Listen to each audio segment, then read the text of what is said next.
dudes with attitudes, let's go. It's the two dudes and our attitudes, ruthless, aggressively speaking, so let's do this. We're Ryan and Denton, they here to get your attention. The 5-star broadcast, shit, start to the ending. Whether it's the E or it's all E, the two dudes with the attitudes to bring the heat. Get the point, yeah, it's on, time to lock in. Listen to the podcast where they get it poppin'.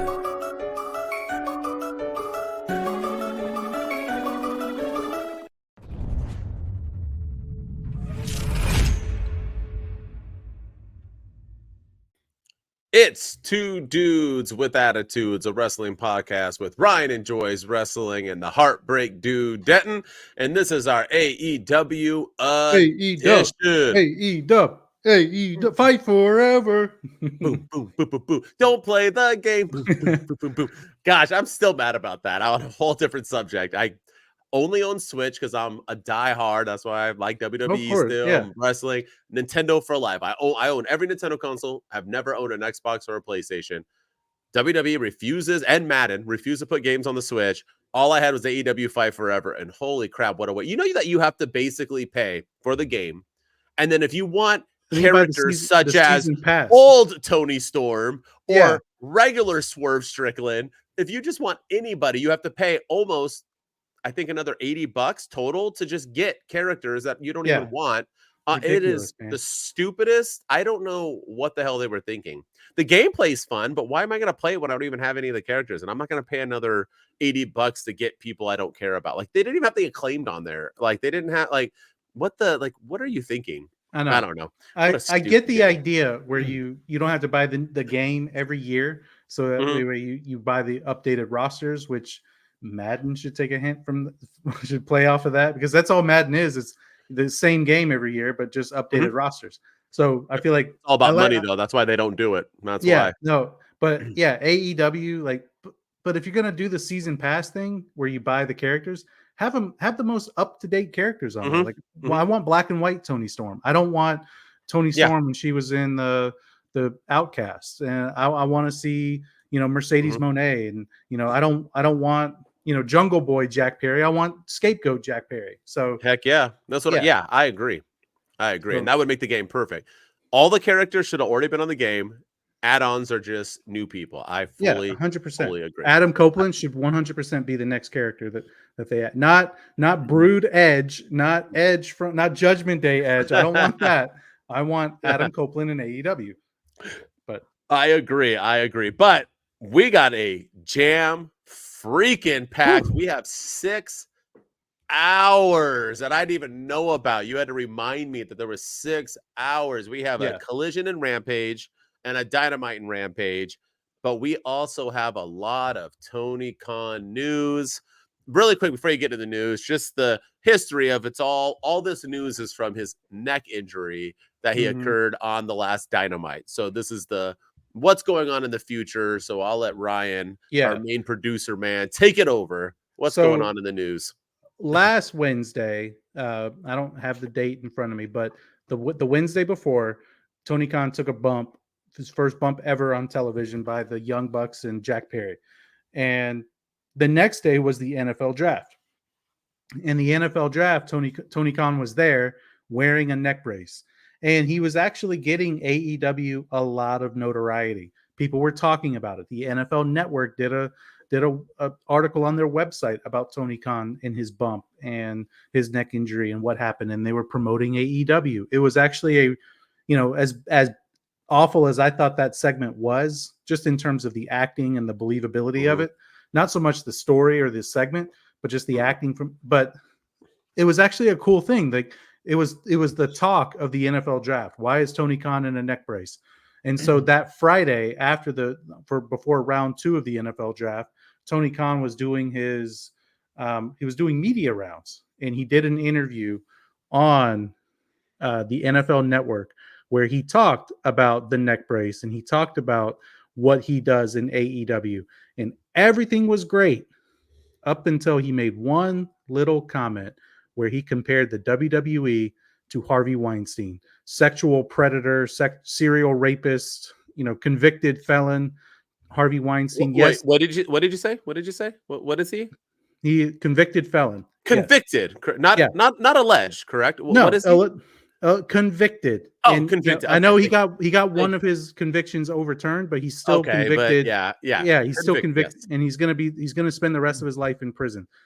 Convicted rapist Harvey Weinstein, and to me, it was just not a good look. So I'm gonna play the clip, and then we can dissect it a little bit more. But everything was going well up until that very moment. So here we go. I'm gonna find the clip, and it's gonna be audio only. But here we go.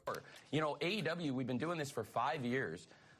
We are the most successful sports startup since the AFL pre-merger. There has not been a challenger brand that has gained as much market share as AEW in many, many, many years. We are like the Pepsi of pro wrestling. Yeah. And we're up against a really evil juggernaut. WWE is our competitor.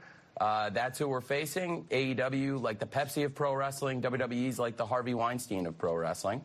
And I'm really proud of what we do down here. All right. I think, all right, Tony. All right, Tony. Hold on, real quick. What's the prognosis? What are the doctors telling you?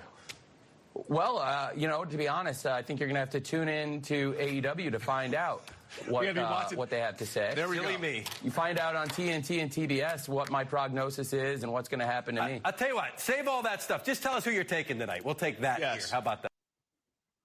And that who you're taking tonight, that was in reference to round 2 of the NFL draft. He doesn't have a decision in that, so I don't even know why he was there. But anyway, continue. Yeah. He's a nobody on the Jacksonville Jaguars. Yeah. Yeah, but it was fine. I was fine with everything he was saying. I was completely fine with it. Even saying we're up against an evil juggernaut that is the WWE. I'm fine with that. I don't have a problem with that. Until he said they're the Harvey Weinstein of professional wrestling. And the reason, like, whether he, all the stuff about Vince McMahon and all the allegations aside, he said that as a joke. And I just don't find that kind of humor funny. I don't find that kind of stuff funny. There was a guy in WWE not too long ago, Abraham Washington, I think. He was the manager of somebody, and he got fired for making a Kobe Bryant rape joke in Colorado, as he should have been, because that's not the stuff that's not funny to joke about. There's victims here, and there's people that have been, that have suffered. Hollywood actors, actresses, producers, even bottom totem people suffered at the hands of Harvey Weinstein. And Tony Khan's like, oh yeah, they're the Harvey Weinstein of professional wrestling. Like, again, say what you want about Vince and all the allegations against him. I completely, I understand. I get it, but don't make this a joke. And that's what it came across to me. Well, I also like that there were so many people that were defending it, and Dave Meltzer saying about the Attitude Era and so on, that it was worse. If you watch this new Nickelodeon episode that they have, although that guy's now suing as well, but the 90s were a different time, man. It was just different, things were allowed differently.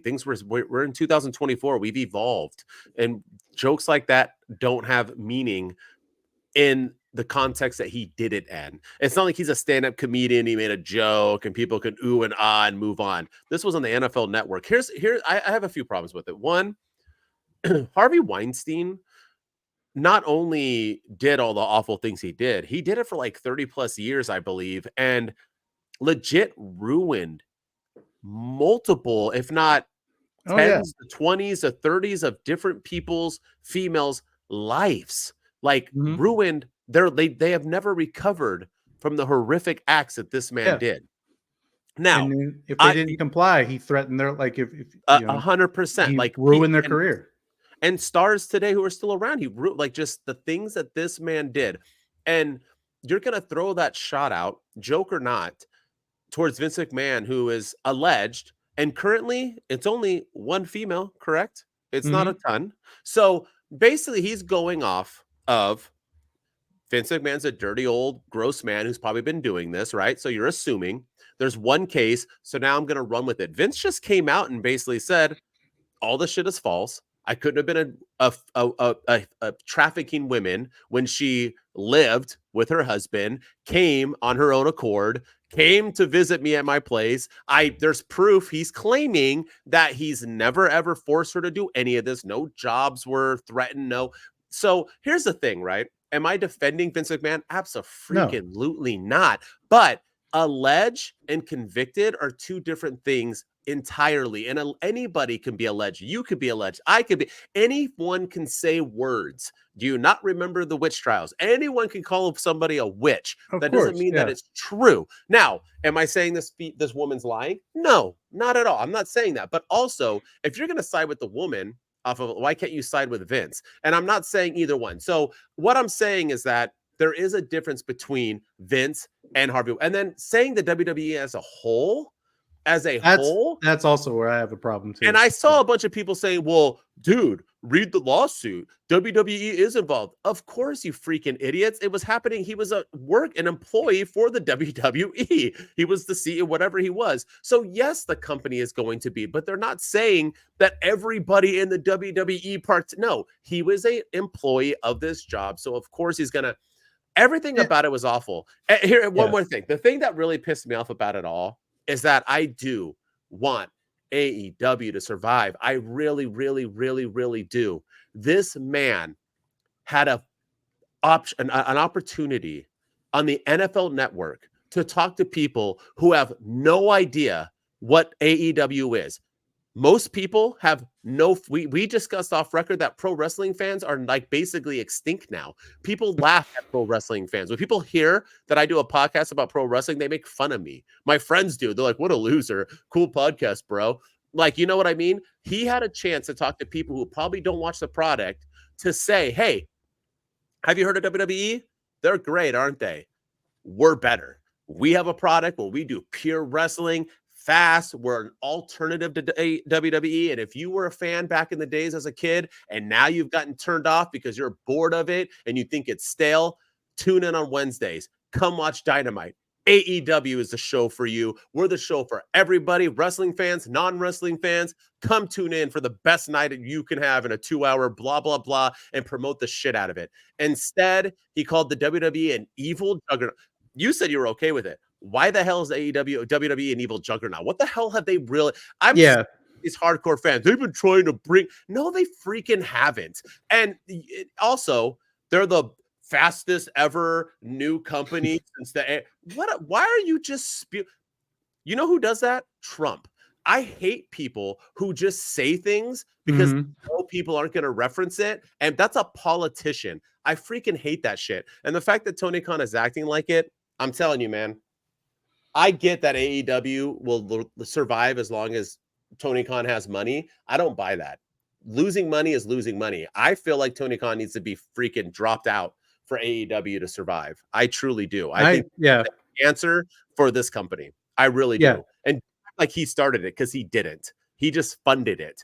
You know who started this? There's been a whole debate about that this week too, about who founded AEW, because Cody Rhodes was on a podcast this week, and he was talking about how he said something about, I don't have it in front of me, but he can never root against AEW because he was behind, the foundation of it, and it was him, Kenny, Nick, and Matt, the 100%. Young Bucks and Kenny Omega.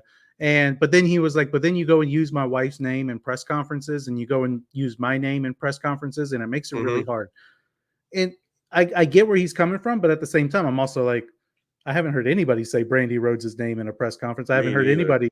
I think he was alluding to the Tony Storm comment at the media scrum where yes. And that was a stupid comment. It was a stupid comment, but she never name dropped him. She could have been, I think she was talking more about Triple H. She could, because she was talking about Tony Khan coming to the ring to celebrate, which that's what Triple H did. But she could have been talking about Sting, because Sting called Tony Khan out to the ring to celebrate with him when he retired. So, but she never name dropped him. So that was like the one thing. But yeah, this Tony Khan, man, like you said, he had a golden opportunity here to really put AEW over, and he was doing fine. And then he completely squandered it. And I was only okay with the evil juggernaut stuff, just because, not so much because he's bashing WWE, but more like, I was just like, if he had stopped there, I would have been okay. Like, oh, it was evil juggernaut. So come check out AEW on Wednesday nights and Friday nights with Dynamite and Rampage, and see what real wrestling is. This is where the best wrestle.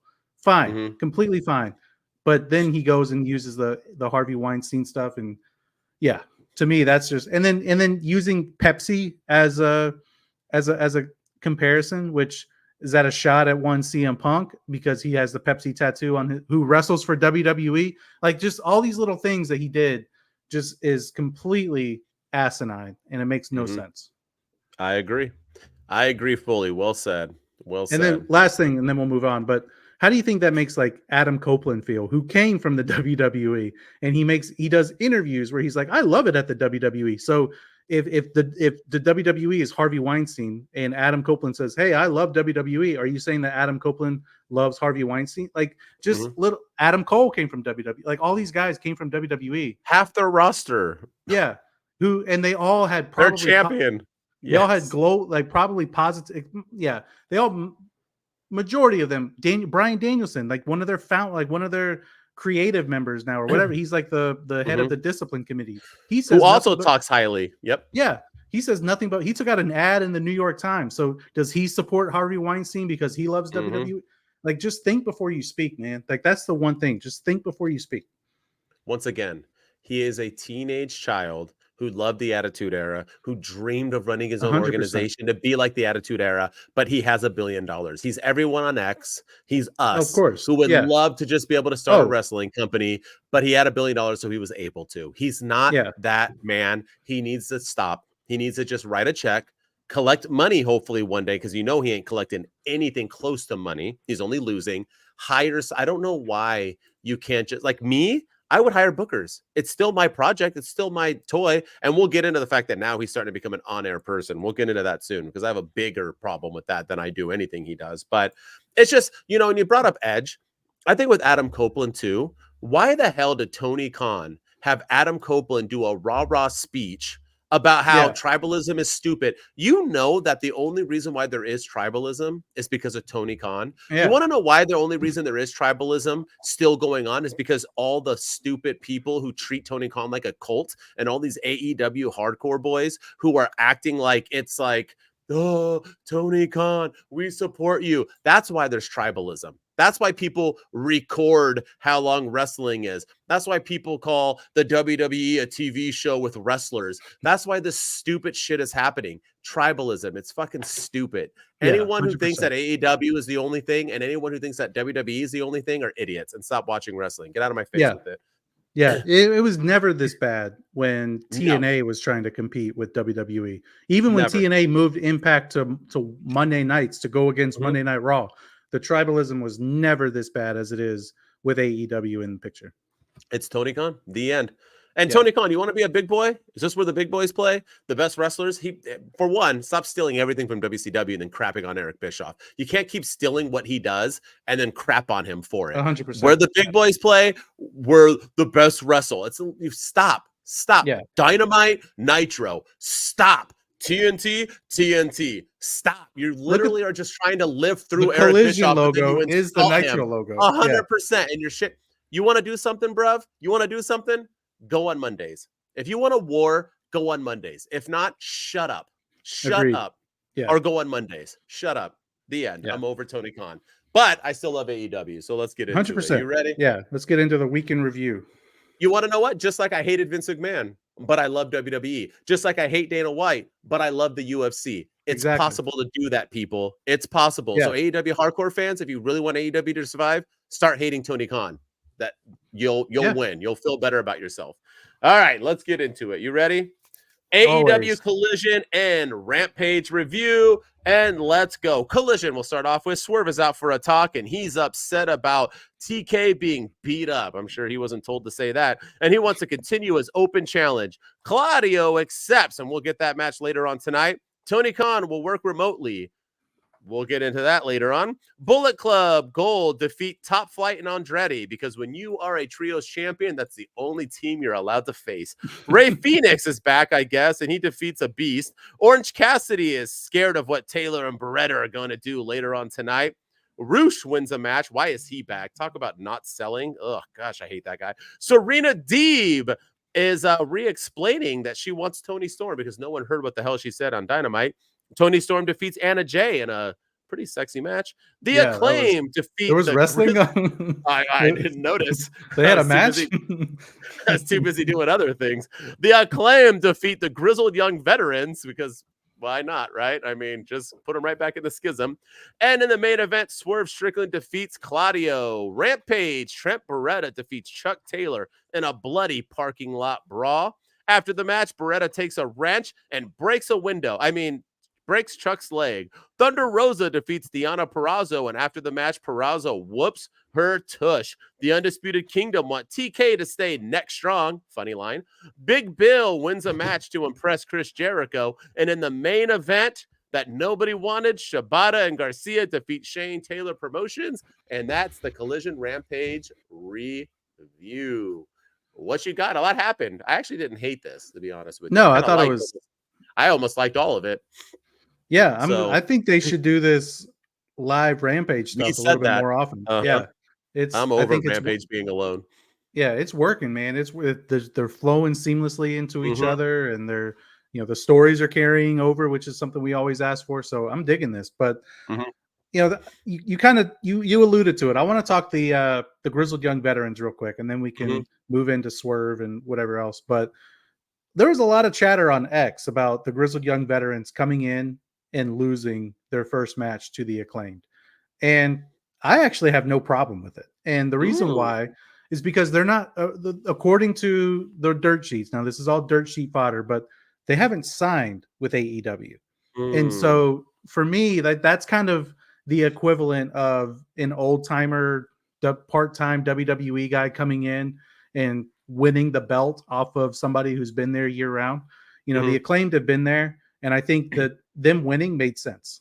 So, now if the grizzled young veterans have in fact signed with AEW and they were there for the long term and they come in and they lose their debut match, then yeah, I think it's a stupid decision. But because they haven't signed, why come in and, bury one of your biggest acts by having them lose to a team that's not there? So I have zero problem with them losing. All right. I feel you there. I just think it's weird because even if you're just trying to get them signed, then have them wrestle someone like, I don't know. Yeah, Top don't flight. put them in a match with the Acclaimed. With the Acclaimed. If you're going to have the Acclaimed, just beat them. Because I also think if the Acclaimed had lost, here we are, we'd be talking about how the Acclaimed's getting buried. Yeah. So yeah. Well, Max is burying himself with his raps nowadays. What the hell happened to him? He used to be, man. I used to watch AEW just for the raps. I got into AEW because of the Acclaim, basically, minus Cody Rhodes. And holy crap, man, Max Caster, dude, he's like everything's like a dick joke now. They're either like really, really good or just terrible. There's no in between. There's cringe. Yeah. But yeah, I had no problem, and I still think the grizzled young veterans are joining the Chris Jericho vortex. For 4 roots, 1 tree, learning tree. I'm telling you, man. I like it. That's TK booking 101. Well, yeah, all he does is take ideas. But, first, before we get into Swerve, I want to just talk about that. One thing I learned from Collision and Rampage before I got into Dynamite and Rampage was the fact that they're starting to intertwine stories. And this is what AEW has been needing to do. And the ratings showed they pulled like a 600,000. They pulled probably higher on Collision than Dynamite's going to get. I haven't looked up Dynamite's ratings or what they did this week. I'm sure it's already out. But they did a good job. 600-something thousand for a Collision. Usually Collision does like 3 or 4. So, and I know that was from the basketball show and this and that, but I also think it was because, hey, people tuned in and stayed on. They enjoyed what they were being told. But we're getting stories all over the place. Minus Swerve. You know what I mean? We got some good stories with Serena now with it, and just everything with Trent Beretta and Chuck Taylor and Orange Cassidy, Purrazzo and Thunder Rosa, and that going on. Big Bill continuing with his Chris Jericho thing. We're building stories, and that continued in a Dynamite. So they're finally doing what NXT does. I've always said that NXT, everyone should watch it, all wrestling fans, because you get WWE and you get AEW. You get the longer matches, the more matches that are the high fly whoop-de-doo, but you also get storytelling in the matches and building stories within. So it's like a mix of both. AEW is starting to become that. They're starting to do that NXT type vibe, and I like it. But Swerve, I don't like. And here's why. I get that AEW is all about we're the best wrestle, and all we have to do is have wrestling, and the only thing that matters is 30-minute matches and no promos. Swerve had a moment on Dynamite, which we'll talk about. Why was that moment not on the first Dynamite. I still don't understand why. And if you wanted Collision to have that pop and that's where you wanted Swerve to be taken seriously, you could have still had Swerve have a promo on Dynamite to like Trick Williams did. NXT did it perfectly. Open up a Trick, let him have a moment, and then Collision, Swerve could have came out, continued his promo, and then somebody interrupts, whoever it could have been, Claudio or whatever, and said, I want a match, and then you could have had your match. Instead, you've had Swerve wrestle now twice in the week that he's been champion, and I get it. People love the Moxley title reign. I didn't. And the reason why is because I do think a champion needs to feel special. And if you want to go back to the olden days, let's do it. You think Hulk Hogan wrestled for funsies?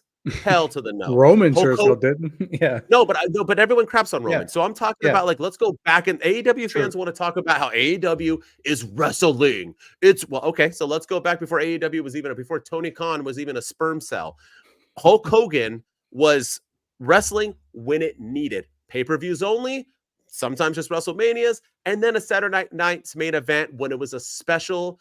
You don't just have your world champion wrestle all the time, because then he just becomes everybody else. I'm not saying he has to be Roman Reigns where he wrestles once in a while. No, but he should only wrestle every pay-per-view and then select Dynamites that are needed. If there's a long break in between pay-per-views and you want him to defend, you don't have this fool wrestle Claudio and Kyle Fletcher. Those two guys deserve no title shots. And that's not a knock on them.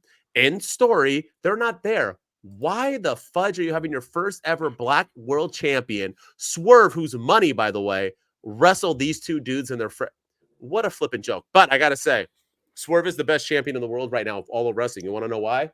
Because he wears his belt. Yeah. Why do people not wear their I hate shoulder belts.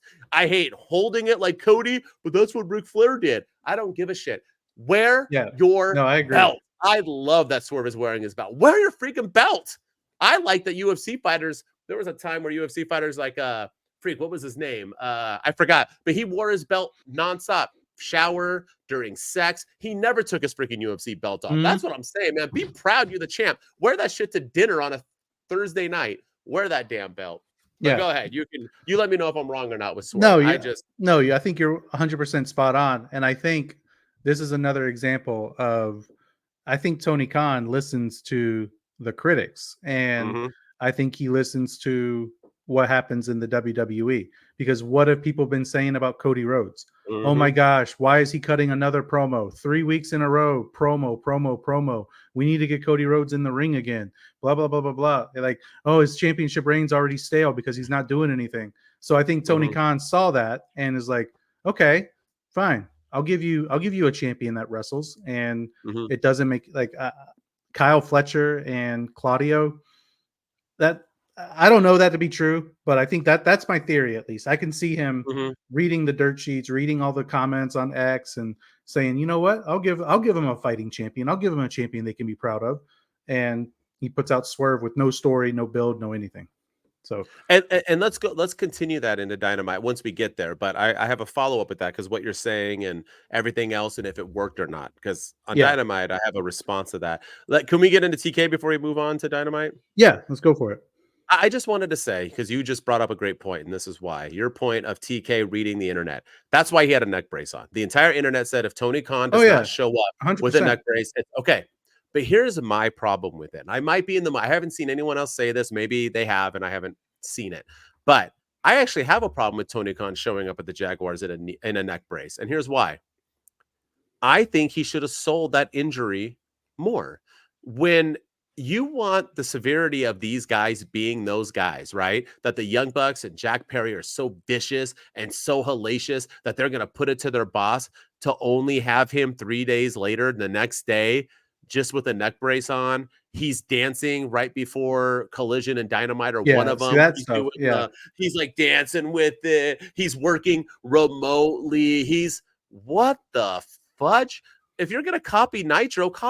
When Eric Bischoff took a power bomb, you didn't see him again for a while. By the time he came back, he almost joined the damn NWO. You have to sell injuries. Please explain to me why wrestlers can take that move and they don't come back for weeks, but Tony Khan just has a neck brace on. I think it's a huge miss, and we'll get back into Dynamite. But I think he should have stayed off if you're going to be on the jack, then be on it. Don't do the neck brace. He did the neck brace for publicity and then effed it up by saying the stupid heart. So that didn't even work. So if you're going to like do it. But then I don't know. This is why I don't like the kayfabe, like real life, and all the fans wanted it. Sure, but AEW fans are stupid. I'm hardcore fans, not all AEW fans. I'm an AEW, but the hardcores, because they're stupid. They just like, oh, that's a good idea, right? We're like Tony Khan. We'll just come up with ideas if he had $1 billion. But I think it was a dumb idea. He had to sell the injury. We should have nothing. The Young Bucks should be doing exactly what they're doing right now because there is no Tony Khan. They should have opened up Dynamite by saying, we put a beating out on TK, explain why they can't be fired, and say, and you won't see him for the foreseeable future because we run the show now. That would have been way better than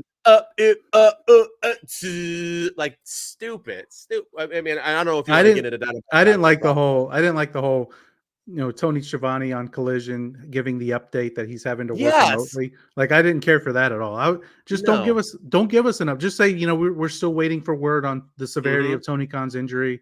Hopefully we'll have something by Dynamite, and then let the Young Bucks open up and say, Dynamite, you're never going to see this clown again. This is our show now. Boom. And that's it. So, sometimes we'll get into that. They took it a little too far, and all because of the neck brace on the NFL Network. Because since he did that, he kind of had to stay.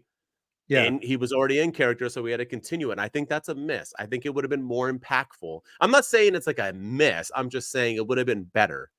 Because at least he can sell it. Because now it's kind of like, well, is Kenny Omega even hurt then? I mean, they didn't do anything much worse to him than they did to TK.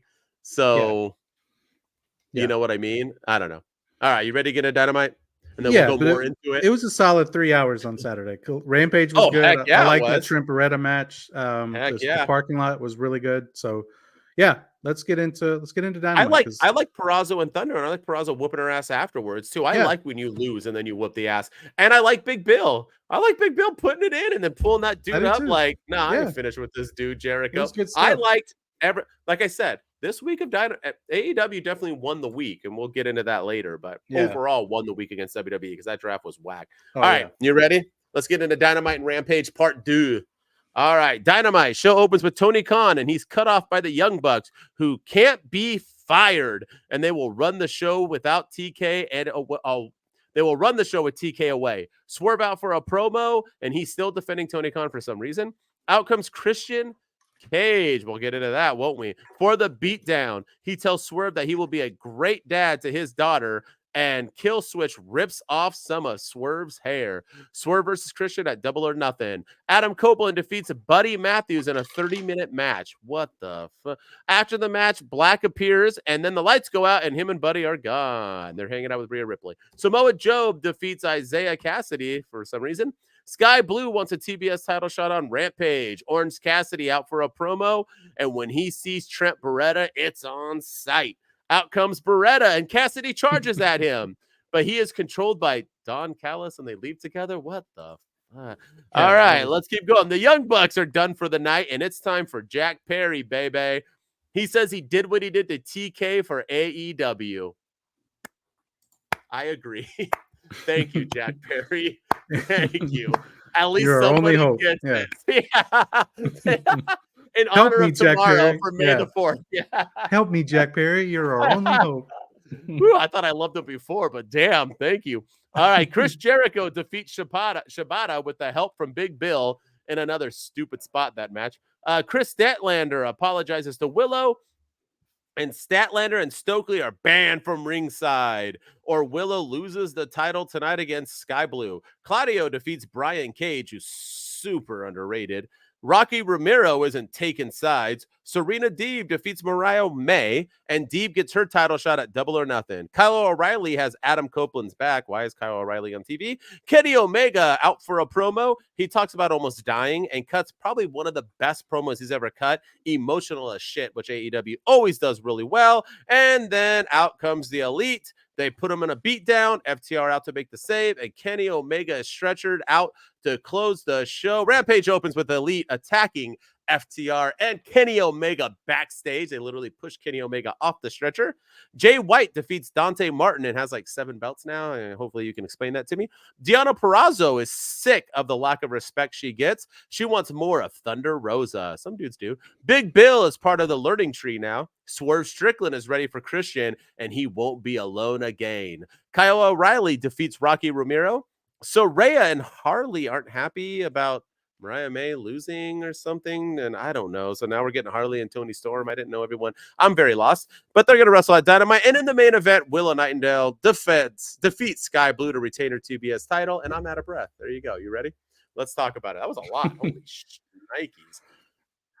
6 hours. Where do you want to start? AEW. There's a lot. Let's get into the let's talk the Young Bucks right. and the Kenny Omega stuff, and then we can talk Swerve and everything. But I got to admit, man, this is the Young Bucks that I like to see. This is what I wanted to, like. They're not taking any shit from anybody. They're not being clowns. They're not being goofy, being like, "Hey, that's a $500 fine." They said that. They said that though. They did, but it's, I don't know. I'm starting to really kind of dig these characters because, you know, I'm digging it. I'm feeling it. And Jack Perry being there, not really saying anything and just putting beatdowns on people. Like, I think they're building Jack Perry up perfectly. You know, I love the segment with Kenny Omega, and you know, I know he has diverticulitis, and I know he says he's coming back in a few months, and that, you know, taking those pain, that shot was brutal. I think that was probably worse than what Tony Khan went through. But yeah, man, I really dug this episode of Dynamite, from all the stories being told and just everything. I thought this was, I even like the Young Bucks. Like, they're assholes, and I'm really getting, I like I haven't liked them before, but I'm liking them more and more each week now, and I'm starting to really like feel that they're assholes, and that's what you want in a character. And I like that they changed the opening of the Dynamite signature to all Young Bucks stuff because Tony Khan's not there.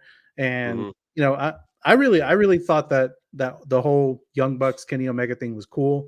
I'm curious to see where it goes. If this is going to bring, you know, is this going to bring somebody back? Where does this go with, you know, the story moving forward? Who's going to be the ones to take the Young Bucks down and their evil empire and the Elite? So I'm digging it. I'm digging it. And I'm proud of AEW for telling a story that you can get behind.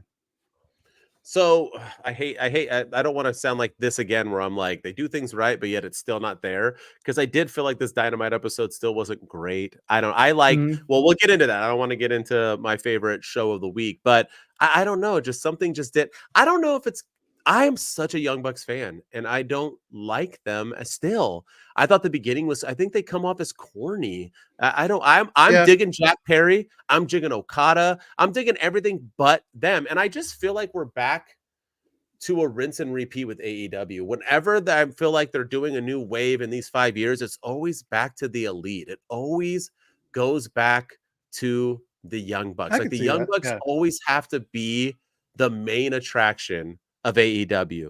But with that said, other than Tony Khan being on the opening, because I already said how I felt about that, I thought it was stupid. I think he needs to be gone, not.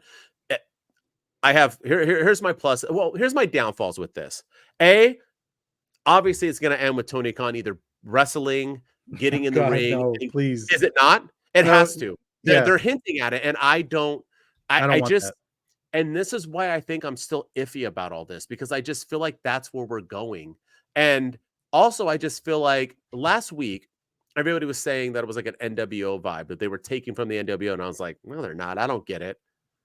I don't know. Now, this week, it felt very NWO-like. Because now they're just the big bad bullies who have EVPs like an Eric Bischoff, who are going to take over everybody. And my thing too is like, kind of with like my Orange Cassidy feeling, who are the bad guys and good guys? I get that all these people who claim that like wrestling, it's wrestling, not storylines.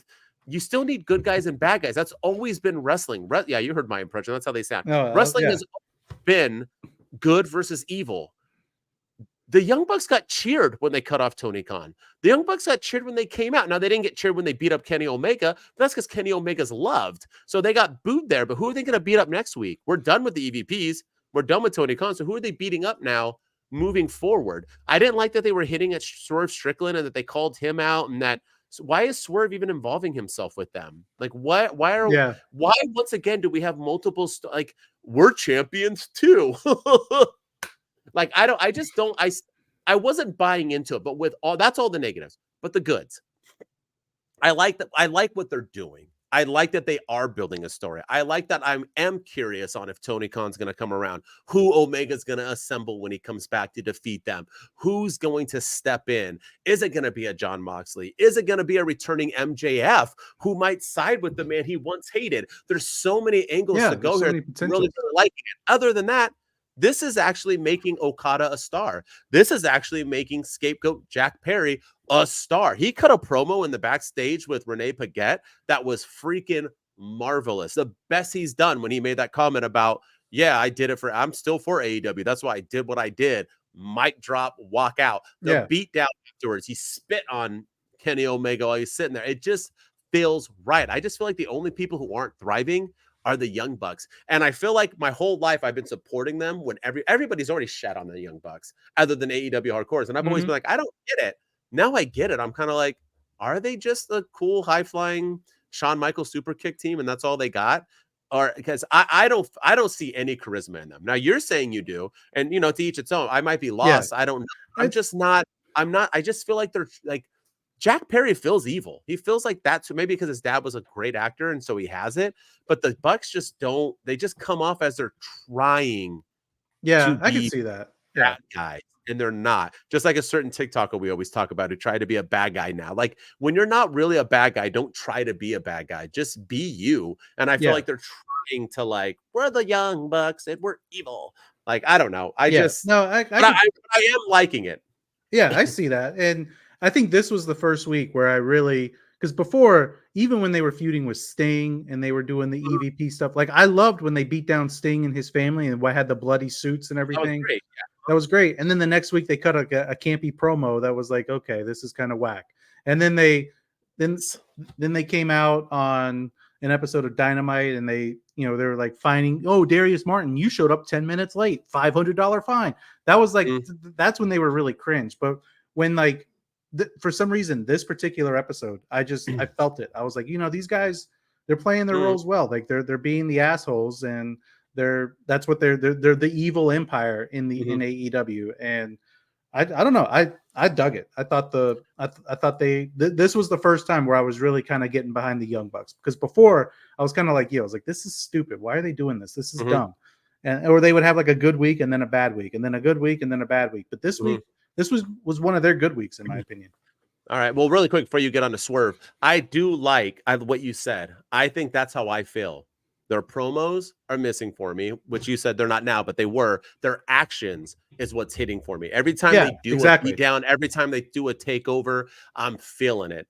Minus Tony Khan's involvement, because it was laughable the way he did it. But like Kenny Omega sold that shit beautifully. It felt hard. It was right after an emotional speech. That's art. That's how you promote a story. I loved every minute of the end. Yeah. And then I find it believable too that we may not see Kenny Omega ever again, because he does have diverticulitis. And I agree. I think he's probably cleared medically to come back, and that's why he took those bumps, but we don't know that. And how long will it be before we see Kenny Omega again? So I like where this is going, and I like all the unknowns. So kudos to AEW for that. Agreed. All right, jump into Swerve. Yeah. So I wrote on X at Two Dudes PC. Everyone should go check it out. But I wrote, did AEW just long-term storytell? Because they had Swerve Strickland cut a promo where they announced his opponent, which this part I didn't really care about, with the Young Bucks. And maybe it's leading to Swerve Strickland, because he called what they did a bitch move to Tony Khan, and he said it again on Dynamite. So the Young Bucks interrupted him and said, hey, we're going to introduce your opponent. And your opponent is none other than Christian Cage, who we predicted last week on this episode. Christian Cage, both of us, Christian Cage would be Swerve Strickland's first opponent at AEW Double or Nothing. And I loved it. I loved how this, other than the Young Bucks doing their thing and interrupting, which also that doesn't make any sense, because I'm supposed to believe that Christian Cage and Jack Perry are cool now when they had like a year-long feud with each other. Like, so, continuity, right? It's just a thing. But no, man, like Christian Cage, he didn't say a word at first. I was like, oh, this is gonna be one of those where he just beat, and then him and Kill Switch and Nick Wayne just beat down Swerve Strickland, and then he cut a promo talking about how he hasn't forgotten what happened to his son Nick Wayne. That they flashed back to what Swerve Strickland did to Nick Wayne, and it was good stuff. And then he was like, I also haven't forgotten what happened at Wembley Stadium where we partnered and you lost the match. I think Christian Cage took the pin, but you lost the match. And it was good stuff, man. Like, that's what I want. Like, they're going back to a story that was told back at All In and even before that. And I like that they tied it together with Christian Cage and Nick Wayne. And that beatdown, I mean, I'm excited for this match. I can't wait. And then on Rampage, Swerve said that he's coming to talk to Christian Cage next week, and he's not coming alone. So boom, there's a story there. Who's he bringing? Who's coming back? Who's he going to team with? The Mogul Embassy, I'm assuming, right? I guess, I don't know. Or is he bringing somebody? Is it going to be like Adam Copeland? Like, I hope not. But I don't know. But again, like I'm intrigued to watch Dynamite next week because of what Swerve Strickland said, and I'm curious to see who it's going to be. All right, you ready for Debbie Downer? Go for it.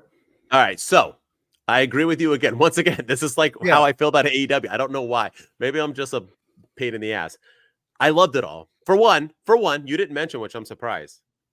We predicted this shit 2 weeks ago on this podcast. Yeah. And I saw all these people online saying, like, this came out of nowhere, this and that. I wish you would have saved that clip.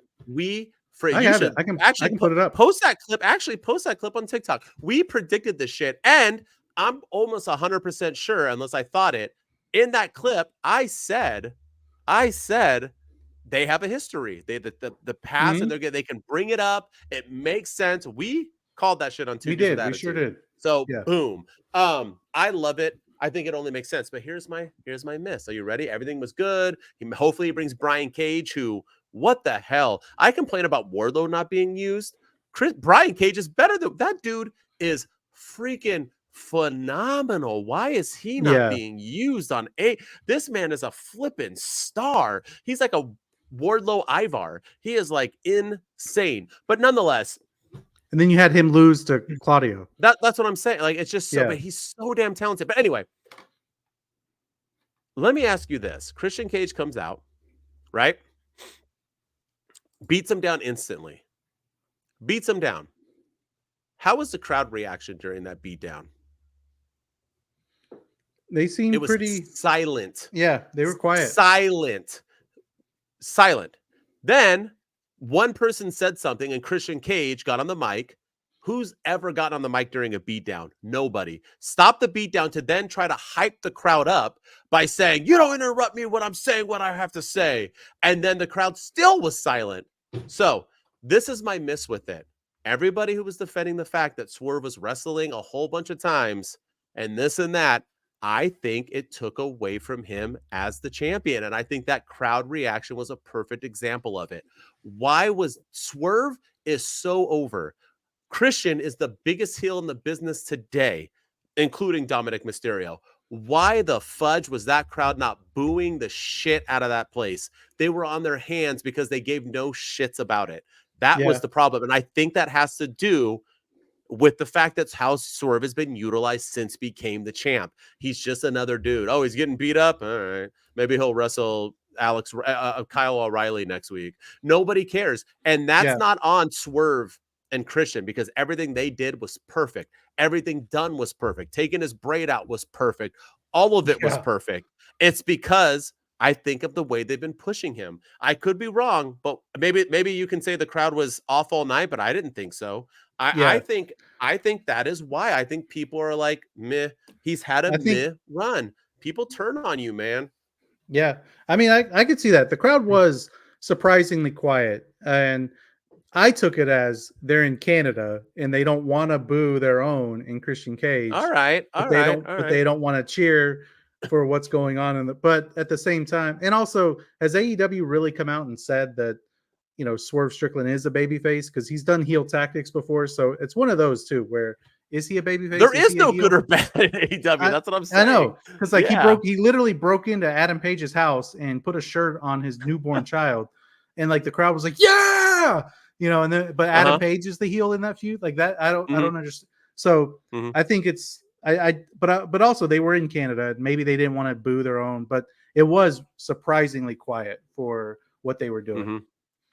Definitely makes me want to go to Vegas and watch it, although I don't think I can Yeah, because my life situation. But damn, I want to go. I'm and gonna go to that kudos Dynamite after, by the way. Yeah, to in LA. AEW, man. Like we have like WWE, they have a pay-per-view for tomorrow, Mhm. and they have 5 matches on the card that really didn't have any build. We on this episode of Dynamite and the last episode of Collision, we have a pay-per-view in about 4 weeks, and we already have 4 matches booked for it. It's Mhm. incredible stuff. So They're doing keep it up. amazing. Yeah, Yeah. doing amazing. All right. Anything else you want to talk about in this Dynamite Rampage? We talked about the I ending. We got talked about the beginning. one more thing. Let's hear it. And this is going to be, I don't know, this might be a hot take, this might not, but Chris Jericho's learning tree gimmick is growing on me a little bit. No pun intended with tree and growing, but like honestly, like it really is. All Like right. I'm really kind of digging it. Like he's coming out, he's completely oblivious to the crowd booing him, and he's waving. And I could have done without the match with Shibata. The match with Shibata, like the stupid spots in that, like I stop that. But Sitting down and kindling yeah, each other. stop that. Like stop that at Mhm. once. Like do not do Uh-huh. that anymore. It's so But stupid. like the gimmick, and I'm still not really feeling the Big Bill thing, but the gimmick itself, where he's like, the Jericho vortex and getting, Mhm. the learning tree, and like I Mhm. like the learning tree on the FTW championship, and I just like that he's like completely oblivious to the crowd booing him, and he's still waving.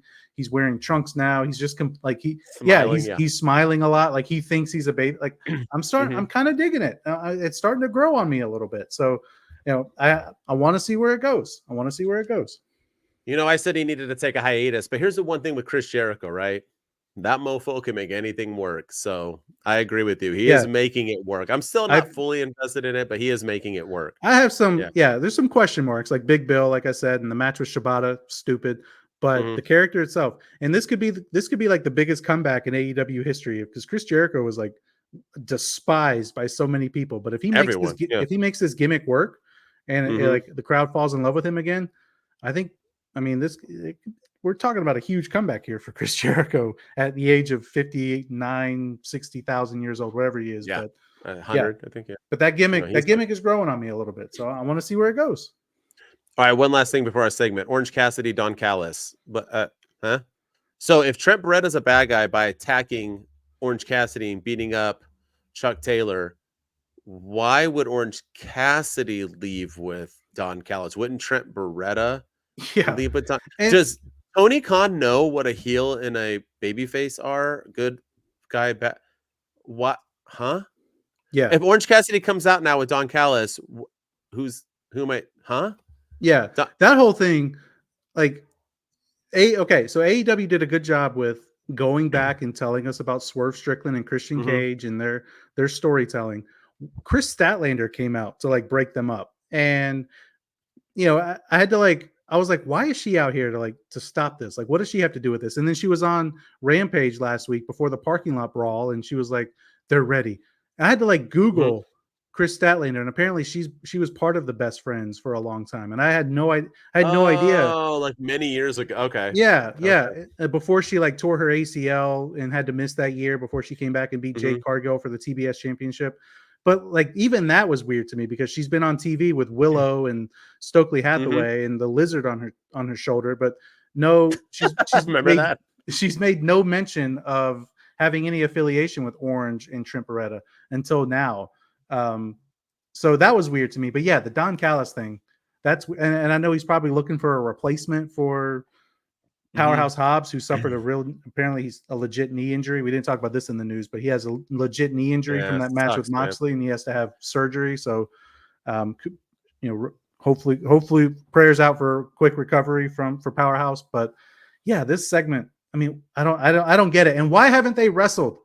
Why haven't Orange Cassidy and Trent Beretta wrestled yet? Like they broke up like a month ago, and Yeah. at Dynasty, Trent Beretta was wrestling Matt Sydal, and Orange Cassidy was wrestling with Shibata against Mhm. the Shane Taylor group. Like why Yeah. are and then Chuck Taylor, who may never wrestle again, he gets beaten up. So why aren't, I know it's leading to something, and I want to see where it goes, but Mhm. Yeah, the whole thing. Like, what is a heel? What is a babyface? Why was Don Callis there? Like, just I don't get it. I'm assuming we're getting them at Double or Nothing, is what I'm I assuming. hope so. Yeah. Double or Nothing looking to be good, better than Backlash. I'll tell you that much. All Yeah. right. And All right. last yeah, thing. go ahead. Oh, one more. Let's go. One more, and then we'll go. But I want to give AEW some credit, man. Like, they have secondary feuds, like Chuck Taylor and Trent Beretta and Orange Cassidy. You know, the stuff with the women with Thunder Rosa and Deonna Purrazzo that don't have titles involved, and they all have stories behind them. And I think they're doing a great job with that right now. Can't complain about stories anymore. They're having them just like WWE for some reason. So Yeah. all those AEW fans that say storylines are unnecessary. Oh, well, you're doing storylines now. Yeah. All right. So we got a segment. We got our best in the week review. Are you ready for our segment? Always, man. Always. We don't have a song, right? No. All right. So we're doing a little. Yeah, go ahead. We'll probably change the name of this here in the near future, but right now it's going to be. Let me find it. Where's my little graphic? Here, I'll type one up real quick. But we're going to do true or false. Yes, sir. So we're going to ask a couple questions to each other, and we'll decide whether we think it's going to be true or false. It's true. It's damn true. All right. As always, Mr. Ryan Enjoys Wrestling goes first because he enjoys it. Let's go. Absolutely. Let me get everything situated, and then we'll go. We'll be ready. Where is it? And keep tuning in and subscribing, y'all. We appreciate you guys. Make comments too. Let us know what we need to do better or what you guys like. Let us know so we can get better. That's what we're trying to do here. So we're always trying to evolve here with the two dudes. Absolutely. All right, you ready? Mm-hmm. All right. True or false? Serena Deeb is the one to dethrone Toni Storm for the AEW Women's World Championship. True. Oh, it's true. It's damn true. I don't think it's going to happen, but I say true just because she's that girl. I think she deserves it. And I would love to see her beat Toni Storm and then wrestle a returning Britt Baker if she's not going to WWE. I would love to see it. I'm all for it. I think she's it. And I think Toni Storm's gotten stale. They try to make her too lesbian-ish. It's not so much. Yeah, that gimmick is falling apart on me. Mariah May's on 4 different teams now and coming back. I don't know what the heck we're doing anymore. But yeah, I'm all for it. I want to see Serena Deeb win a title. She's it, man. She's it. The crowd isn't so into her, though. She still doesn't really get huge pops. But I'm for it. But I don't think it's going to happen. But I say true. I think she should. Yeah, Does that make sense? No, I agree. I think the crowd. Well, last week we couldn't hear what she was saying on Dynamite, so I think that might be the reason that the crowd was not behind her. And then this week she was in backstage stuff. So I really am curious to see her in front of a crowd with mics that work. But I think she's that girl. And I don't think it's going to happen. I still think they're holding out for Mercedes Moné or somebody along those lines. But also, where was she this week? Was she on TV? I don't remember seeing her. No, but thank God. I don't need her to come out and talk about how she's money anymore. So yeah, I'm good with it. But yeah, I think Serena Deeb is that girl, but I don't think she's beating Toni Storm, unfortunately. All right. Let's continue on in the women's division. You ready? True or false? Yes. The AEW women's division is the best in all of professional wrestling when it comes to women. Oh, it's true. It's damn true. I think they are, and I think at the beginning of the year we were kind of clowning the AEW women's division. They got like 2 minutes at their last pay-per-view or something. They only had one match.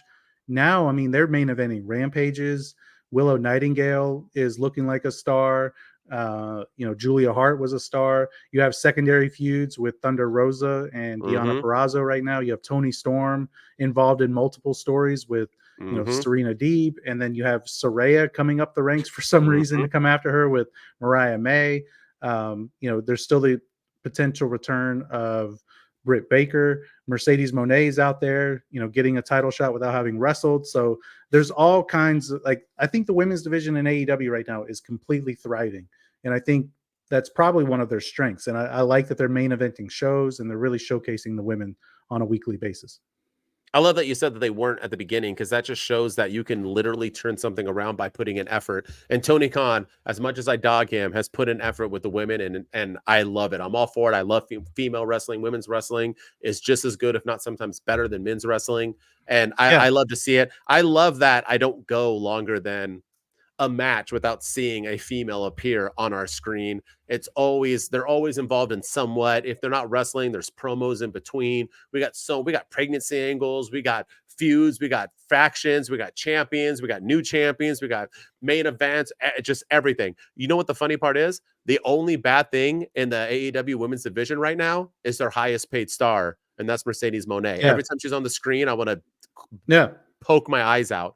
Just shows how bad, how you don't just put in faith, and how she was the savior. And I always said she wasn't top 5, bro. People still she wasn't even there, and I just had to ask you if she was. Like, I didn't even notice, and it doesn't matter. Yeah, that's not a good thing. But other than that, their division is thriving, and Tony Khan, he does a lot of, he has the gift of gab. He talks a lot and talks in circles. But one thing he said at the end of 2023 is he's going to make the AEW women's division better, and he's followed through on that. So shout out to him on that. So I agree. Good stuff.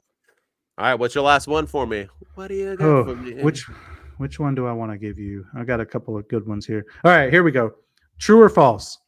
Swerve Strickland will hold the AEW championship for at least 1 year before dropping it. False. False. I want him to. I think he should. Not because of the color of his skin, but because he is the best wrestler, in my opinion, in AEW right now. When I say that, I don't mean pure wrestling. Don't get at me, Will Ospreay fans, because I love Will Ospreay. I love Daniel Bryan, Daniel. I love them all. I'm just saying that overall, he can wrestle anybody and wrestle to how they wrestle. He is the man right now. But I think at All In Wembley, he's losing to Will Ospreay. I think it's almost signed in blood. So that's what I'm saying. I'm gonna. Oh, it's true. It's damn true. I think he will. I think there's a reason Will Ospreay is going after the international championship instead of the world title, because I think maybe I'm wrong. That? I think he's going to win it, and then he's. That was going to be one of my questions. Yeah, I think he's going to hold that belt for a while, and that's going to be whoever the challenger is. That'll be his opponent at Wembley. I think you have to keep Will. As much as I want to see that match, I think Swerve should hold it until All In 2025, and then drop it to Will Ospreay next year. But keep them separated on AEW. I know that's hard to do, but you got to keep them separated. Yeah, got to keep them separated, but keep them separate until next year, All In, because that's going to be something that the fans are going to want to see. And I think you got to build to it. You got to build to it. That's a long time, man. That's MJF coming back by then. That's other stars who are going to want that title. That's true. We'll see. We'll see. Maybe double or nothing next year, but but I think keep Ospreay and Swerve separate until then. All right. Last one. You ready? Yeah, go for it. This is dedicated to you. The WWE should sign your boy, the newly released or gone Ethan Page, to an NXT contract. Oh, this is NXT. I didn't say WWE. Yeah. You know what? False. You want him to go to Impact? Okay. I think he would do better in Impact than he would in NXT. I feel like yet again in WWE he would get lost in the shuffle. You see what they've done with Lexus. You see what they've done with Lexus King. Oh. I mean, he hasn't really done much there, and Sean Spears. Yeah, Sean Spears. And I don't know if they're doing that because you came from the competition. So I don't think they're doing that. I just think that they don't really have anything for these guys. And I feel like Obafemi's coming up. Wes Lee is back. I feel like, you still have Trick Williams. So like he can't come in and immediately beat Trick. You still have, Briggs who's doing his thing. Who knows what's happening with Dijak, but apparently he was drafted to Raw, but he could always come back. Yeah. And you have all the main roster people coming down to help elevate NXT. I just feel like he would get lost in the shuffle. So I think Impact would be a perfect place for him to.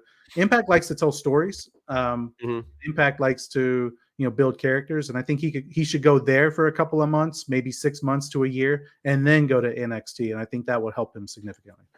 And are you saying that because of his age? He's older. No. I just think overall. Yeah, I just think it would help him significantly. I just feel like he would go to NXT right now and get lost in the shuffle. I think he's going to Impact. I think most AEW people do, minus a few that they take. But yeah, I think he's also going to Impact. But if he goes to NXT, I'm all for it. I'd like to see what I'm all for it do too. with him. Yeah, but do. He deserves it. He's really good, man. And he's he like is. what, your favorite AEW wrestler, and now he's you I were in know. love with him. He got 1 second of attention, and you were like, I was- championship, give him the digging him. title. You were like, he was my shooting star of the week a couple of uh-huh. times. Oh man, that's how long ago that was. Yeah, that was Star he was one of my he was my man. I loved Ethan Page, and he's got a cool action figure collection as well. So Will you bring that back on TikTok, please? Thank you. Yeah, my shooting stars of the week. Yeah. Uh-huh. Yeah. Uh-huh. But no, yeah. Gotta do it every week. I think Ethan Page is he's got a bright future ahead of him. You know, AEW is not the end all be all, just like WWE is not the end all be all. So we'll see where he goes. All right. And to end off our week, are you ready for our first ever? Yeah, that was an hour later. Are you ready? 20 minutes ago. Are you? Oh, you always do. All right. So we're going to do our newly best of the week, where we are going to talk about what we thought was the best episode in this week of wrestling. Our week consists of starting at last Friday's SmackDown, into Monday Night Raw, into NXT. This week, we're going to go combined Collision and Rampage, and Dynamite and Rampage. So 5 options. Weekly winner. I'm assuming will be different. Maybe we'll be the same. We'll see. I'm excited for this. What do you got? Who is your winner of the week? I'm going All Elite Wrestling. Ooh, I thought we hated All Elite Wrestling. So first I'll do Monday Night Raw at number 5. I rank them. That was you're doing all 5? Yeah. Oh, shoot. I'm just going to rank. Yeah. But all right, let's go. Monday Night Raw was probably one of the worst episodes I've seen. The draft was atrocious. Don't ever do it again. Stop it. And that's it. Number 4 was SmackDown. You know, see Raw, Monday night. But SmackDown was a little bit better than Raw, but still not good. Number 3, I'm going NXT. I thought NXT was a good week, but not quite as strong as the week that AEW had. And then my winner is going to my runner-up is AEW Collision and Rampage from last week. And my winner is going to be Dynamite and Rampage from this week. I thought this was probably one of the better episodes of Dynamite in quite a while. They're telling a lot of cool stories. There's a lot of side feuds going on. There's a lot of non-title matches that feel important. There's a lot of championship matches that feel important. I'm excited about Christian Cage and Swerve. I'm excited about what they're doing with the Elite and Jack Perry. I'm excited to see, if Kenny Omega can come back, and who sides with Tony Khan, if anyone else is going to join the Elite. So AEW, man, they're thriving right now. The women's division's killing it. This was a really solid week in AEW. All right. You ready? I guess I'll do all 5 of mine. I wasn't planning on it, but let's go. Yeah, Number go 5, for I it. also have Monday Night Raw. I think Monday Night Raw was whack. It's probably one of, like I said, worst Monday Night Raw we've seen since the one we went to live. Number 4, I also have SmackDown. SmackDown was just not that great either, and the drafts, like you said, need to be done. Number 3, I also have NXT. Nice. Part 2. So right. I thought we hate AEW on Two Dudes with Attitudes. It's our least favorite thing ever. We're such haters. But last week's NXT Spring Breaking would have been possibly number 1 on this list. That would have won the week for me. But last week, but this week just did. It was good. Wasn't great. My number 2 is going to be different. I'm going Dynamite. Rampage is my number 2. I had too many little things that I just didn't dig about it. Yeah. So my number 1, which this might be the only time ever this will be my number 1, but maybe not, Collision/Rampage. I thought it was good, man. I thought for what Collision needs to be with Rampage, it built a lot of stories, which led into Dynamite. I thought it had more action paction, and it had more sense making, in my opinion. So I liked it more. I enjoyed it. So that is my winner of the week. Yeah. And I think to follow up with that, I want to give a shout out to AEW, because I don't know if you watched the Heat Celtics game going into that. It was a blowout, but right around the 3 minutes to go in the game, the commentators were putting over AEW on TV. They were talking about Tony Schiavone and how he's one of the best broadcasters in the business. They were talking about AEW. They were talking about their wrestling, like what their wrestling gimmick would be and what their persona would be. It was good stuff. And I think that was I've never heard them do that before on a lead into AEW. I've never heard like a sports broadcast. Maybe they say like coming up next is All Elite Wrestling, but 3 minutes ago they're like, remember fans, immediately after this game, you're going to be tuned into AEW Collision with Tony Schiavone at the broadcast table, and they were putting him over in a big way. So I really like that they did that, and I wish we could see more of that. Just imagine with this week with Dynamite, a lot of people liked it. I thought the ending was a little weird, but everybody liked the beatdown on TK. Led into the draft. This phenomenal week for AEW, which we agree that is better than WWE's week.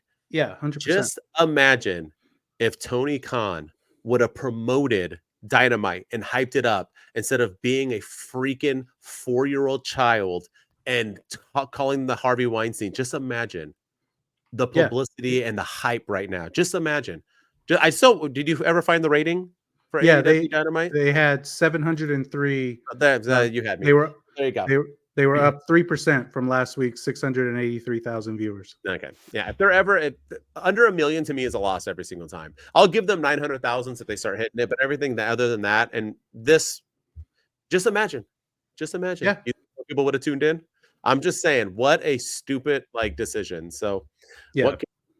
What can you do? But AEW, salute to you guys for having a better week than WWE overall to us, and in our opinion, on the two dudes with attitudes. So. Yeah, keep it up, man, because they're doing good stuff.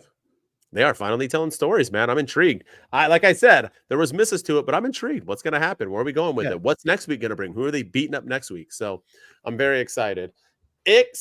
All right, let's go. They're doing better than Bloodline 2.0. All right, you all ready? This was a great week. Yeah, what? I said I am. Yeah, and let us know in the comments what you think.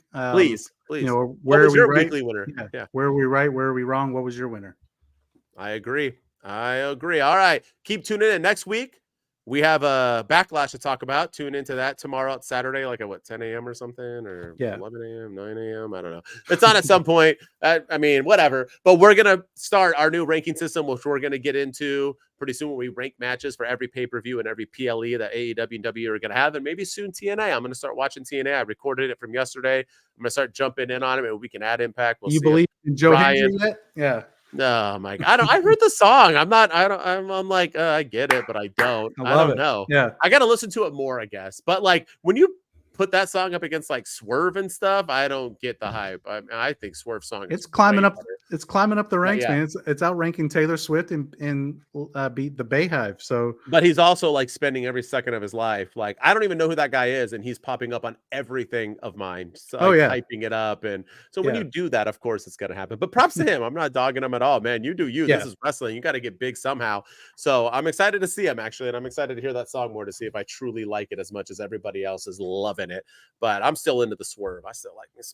Swerving when you drive. Swerve when. Love it. And it has a dance. But anyway, all right, that's it. Keep tuning in. Tune in next week. We'll have all things to follow-ups on AEW, Backlash reviews, and so on.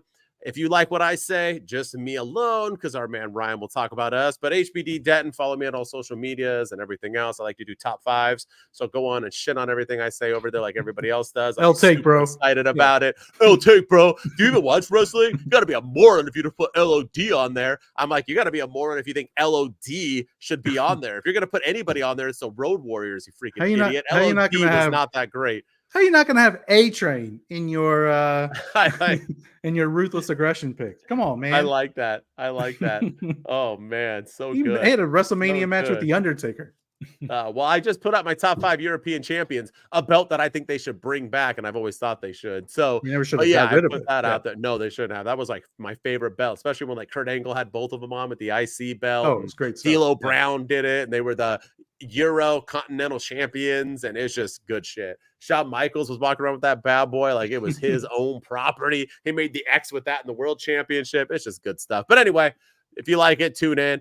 As always, I'm the Heartbreak Dude, Denton, and with me is the pretty man to my left or right. I don't know how you see it. Yeah, one of those directions. But it's Ryan Enjoys Wrestling. Go follow me on all the social media platforms. Go follow us on X at 2 Dudes PC, on TikTok at 2 Dudes with Attitudes.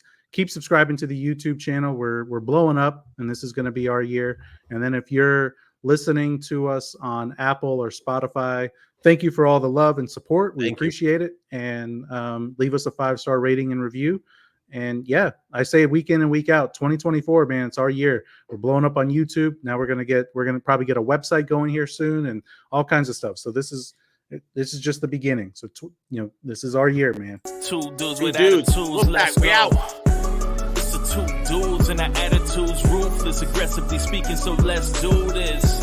We're Ryan and Denton, they here to get your attention, a 5-star broadcast, shit, start to the ending. Whether it's the E or it's all E, the two dudes with the attitudes that bring the heat. Get the point, yeah, it's on, time to lock in. Listen to the podcast where they get it poppin'.